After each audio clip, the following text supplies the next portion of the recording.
Okay, Coach, you can start with a statement.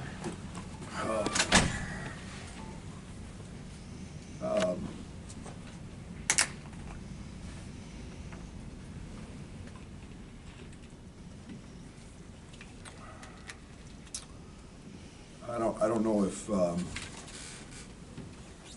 proud's the right word. Excited, elated. Great college basketball game, elite game, and unfortunately we haven't played these guys healthy, and but I'm a much bigger believer in our team right now than I have been at any point this season. And Luke Goody's performance, Ty Rogers hasn't practiced all week. He's been in bed with strep throat. RJ woke up yesterday morning with it. Obviously, we don't know anything about Terrence. He's in concussion protocol, leading scorer, one of our best defenders. And to see Matt Meyer step up, to see Jay Nepps play great, and I think everybody who knows anything about the game of basketball saw Luke Goody's value today. The ability to make shots. He never makes a mistake defensively. He gets his hands on loose balls. He's always in the right spot. I just loose ball for a three was a big play in the game. I got to look at the technical on Coleman. That's energy and passion. I think they went on a 9-0 run right after that. Great college basketball game. I don't want to take anything away. I thought we did a great job on Trace. He's got 28 and 12. I know what Mike's feeling. When you got one of the best players in the country, if not the best player, it's pretty good. It's a pretty good feeling. So, yeah, I feel really upbeat, and unfortunately, it's we're going to turn around and play again here on Monday in a COVID makeup game. So we gotta take this same kind of energy and turn that into a game on Monday. Brad, when did you know you didn't have Terrence for today, and how do you feel like your team responded with that? Penn State, right after the game. So we've known he went into protocol that night. So it's it's just the deal it is, and we have obviously lived protocol longer than anybody in America, I think, with a guy missing 14 games a year ago. So those things are what they are, and what we didn't expect was strep throat running through our team and 102-degree fevers. So, but that's life in the Big Ten. That's not an excuse. That's not an excuse, man. That is, Mike's doing a great job. That's a good basketball team. They whipped our butt, but that's not an excuse. But I'm in a great place with the fight this team showed today. Did they do anything different in the second half to make it a little tougher on Matthew? No. Did you have a sense? Switched a couple times, but no, Matt, we got the ball to Matt anytime we wanted. He was the best player, other than Trace, was the best player on the court today.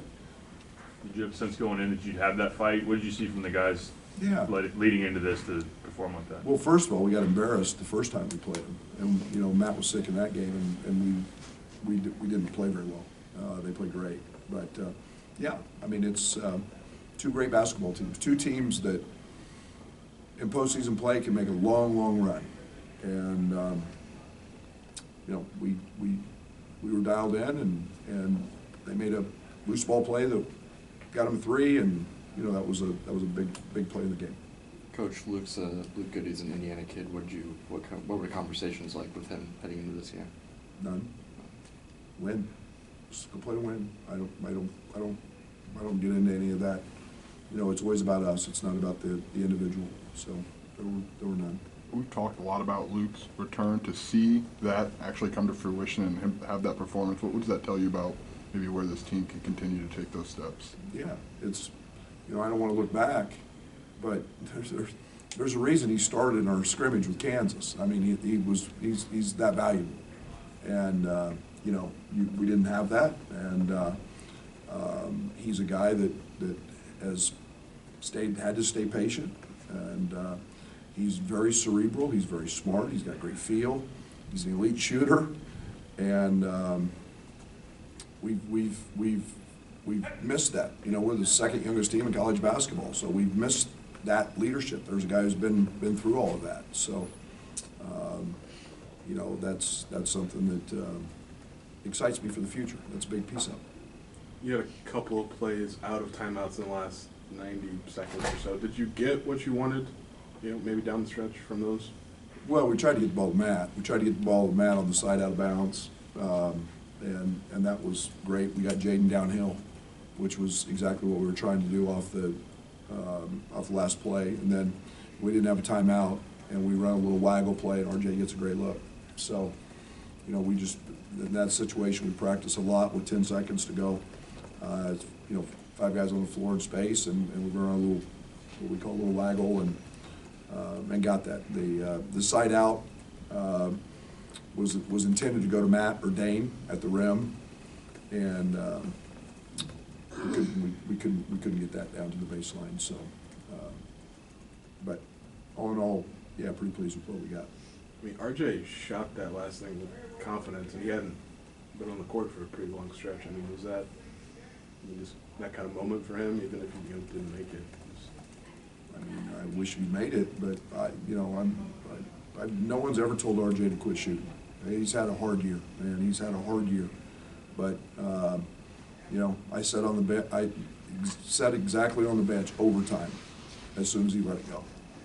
And you know, he had a tough day. He's been sick. You know, he missed 4 layups in the first 4 minutes of the game, and you know, airballed one, but I knew he was going to make that one. And I got all the confidence in the world in RJ. I'm the biggest RJ Melendez believer of all time, because when he gets right, and I think he will, that elevates us to another level. You guys were able to make Trace work, turn him over a couple of times. What'd you make of defending him differently than in Champaign? Yeah, I mean, we threw the kitchen sink at him. You know, we came from different angles. We tried to get in gaps. You know, in the first game, you know, Geronimo just torched us. Geronimo was, you know, I thought Geronimo was an all-league player that day. And, you know, they you know, we want them to, you know, we felt like we could give some help off of Race a little bit. We could come from different angles. They did a nice job, you know, instead of putting Miller opposite, they put him in the strong side corner. You know, they entered from the top a little bit. But, you know, you figure out, believe me, I know, you figure out good ways to get post players the ball. Ty Rodgers been playing some at the 1. What do you think from him when he's in there? Well, especially when they've got their 4-man guarding. And, you know, that was advantageous for us. And, you know, when we can get him into switches, again, I feel bad for the kid because he hadn't practiced. I mean, he's been really sick and dehydrated. But yeah, that's something down the future we really like, because he's strong, he's a great passer, and he gets the ball where he wants to in the post.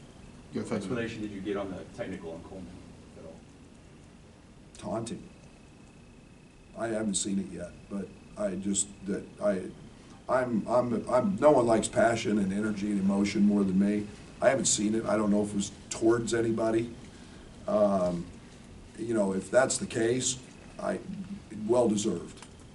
But you know, I know that there's a lot that goes on in a ball game when shots are made or dunks are made, and you know, led to it was unfortunate because it was second and he had to sit, and hell of a play. And you know, it's what these kids see on TV. It's what they see in video games. I don't know if it was directed at anybody, but impactful play of the game, no doubt. Taking one of the best players in the league off the court. You guys had a close road game at Iowa a couple weeks ago. What growth points, if any, have you seen in those late game moments from there to what you were able to do today? Oh, I think we'll get more comfortable in them.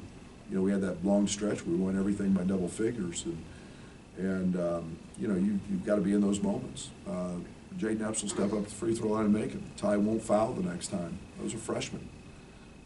Playing in crunch time, you know, in Assembly Hall in a Big Ten game. It means a lot. You know, we'll get on the floor for a loose ball. You know, it's all the little things. It's nothing. But I don't want to talk about those plays as much as there is. There's no more significance to those plays than there is any other play in the first half. You know, Dane, we throw the ball to Dane. He's got Luke Goody wide open in the corner. He tries to dribble it. Play we practice all the time. And making that pass. And you can't commit those. Those are things that every play in the game is important. Thank you. We'll have Matt and